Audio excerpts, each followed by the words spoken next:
안녕하세요. 시니어 라이프 비즈니스를 연구하는 최학입니다. 이번 시간에는 보건복지부에서 발표한 제2차 사회보장 기본계획에 대해서 살펴보도록 하겠습니다. 그 중에 시니어 케어 비즈니스 관련돼서 주요한 사항에 대해서 다루도록 하겠습니다. 커뮤니티 케어는 기본적으로 요양병원 및 시설에서 살던 곳에서 지역사회와 소통과 돌봄이 가능하도록 한 커다란 화두입니다. 앞으로 적어도 5년에서 7년간 지속적인 방향성을 가지고 추진될 주요 시니어 케어 비즈니스 영역입니다. 시니어 비즈니스 중 특히 케어 분야는 공공 지원의 정책과 정책의 방향을 크게 받는 분야입니다. 그 재원의 출발이 국민들의 건강보험에서 시작되지만 현장에서는 기관 등에 지급되는 비중으로 볼 때 약 80에서 90%를 공공의 지원으로 이루어지는 형태를 띱니다. 따라서 정부 정책의 방향이 차지하는 영향은 매우 지대합니다.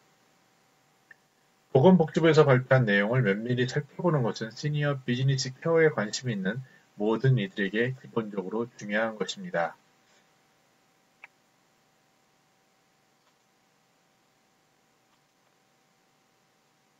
그러면 주요 사항에 대해서 살펴보도록 하겠습니다.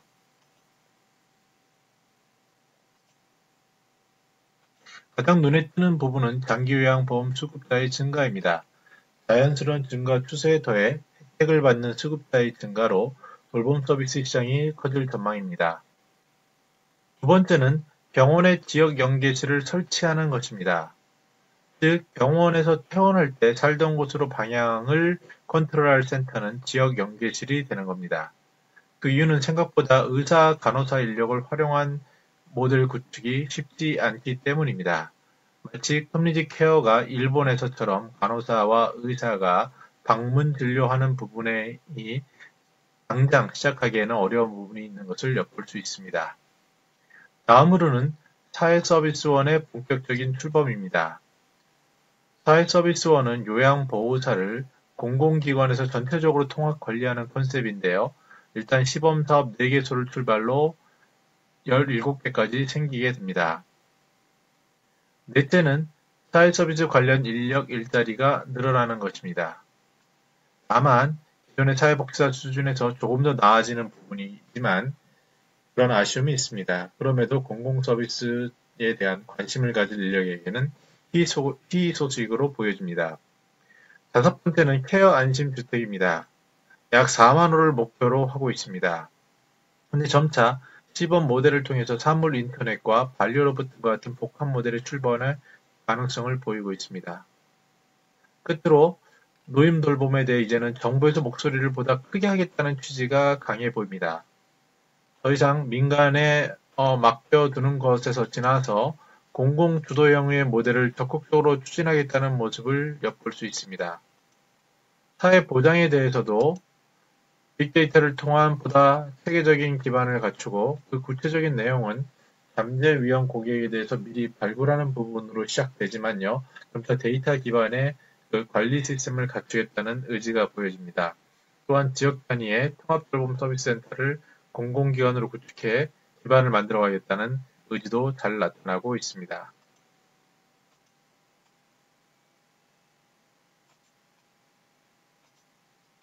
네, 그러면 이러한 변화가 시니어 케어 비즈니스에 주는 시사점은 무엇일까요? 첫 번째로 의사, 간호사와 연계한 통합 모델을 민간이 주도하여 사업을 구성한다면 바로 정부에서 원하는 것입니다. 따라서 주목해야 할 부분은 민간 재단의 선도적인 투자와 관심이 있는 것을 주의해서 볼 필요가 있습니다.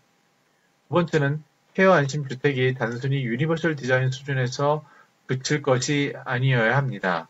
물론 재원적인 한계와 시간적인 제약으로 단순한 수준의 개호 수준이 시작되지만 정작 바라는 것은 사물 인터넷과 반려 로봇을 통한 정서 및 통합 돌봄 시스템을 구현하는 것입니다.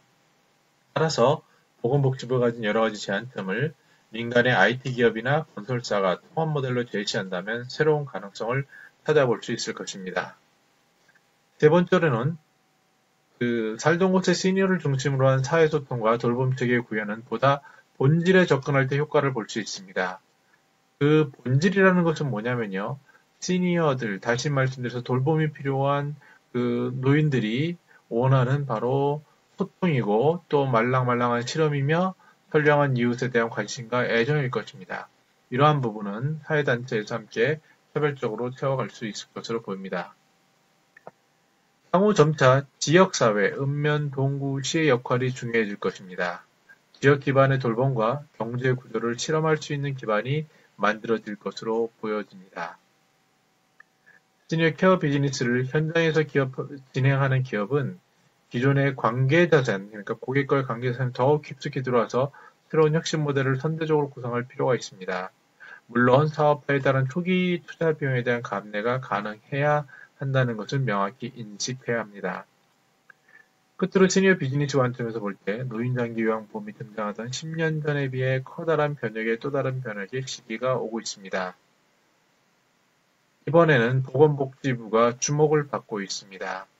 또한 새로운 시기에는 글로벌 관점과 더불어 지역 커뮤니티 관점에서 혁신적인 것을 만들어 가기를 기대하고 있습니다. 그래서 만약 그 주체가 될 가능성이 높은 기관이 누구냐고 묻는다면 저는 의료기관, IT 혁신기업, 건설사, 시민단체, 지역민중심의 정치인이지 않을까 조심스럽게 제안해 봅니다.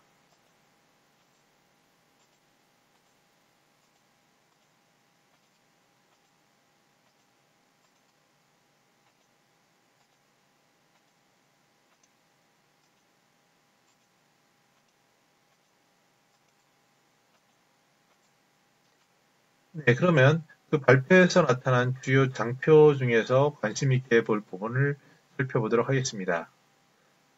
용어를 지역사회 통합 돌봄 체계라고 했는데요. 커뮤니티 케어를 우리말로 지역사회 돌봄 통합 돌봄 체계로 바꿨습니다. 그래서 주요 사업을 보면 방문 의료가 기본이고요. 재가 의료급여, 집중형 방문 건강관리, 회원 지원, 치매 안심센터, 케어 안심주택, 케어 안내창구, 그럼 지역 케어 회의, 종합대가센터 정도를 들 수 있습니다. 장기 요양보험 수급자는요 117만 명으로 확대하게 되고요. 병원에 설치된 지역 연계실은 2,000개까지 진행합니다. 그리고 종합대가센터는 229개를 신규로 설치하게 되고요. 그 요양시설에 대해서는 국공립 쪽에 그 시설을 확충하게 됩니다. 또한 돌봄 사업으로 8개 시범 지자체에서 시작을 하고요. 케어 안심주택은 4만 호까지, 그리고 시, 군구별로 주민건강센터, 종합대가센터를 설립합니다. 사회서비스원은 그 사업 마무리까지 17개를 설치하게 되고요. 이를 통한 일자리는 49만 개가 생기게 됩니다. 빅데이터를 총괄해서 관리하게 되는 그 모델입니다.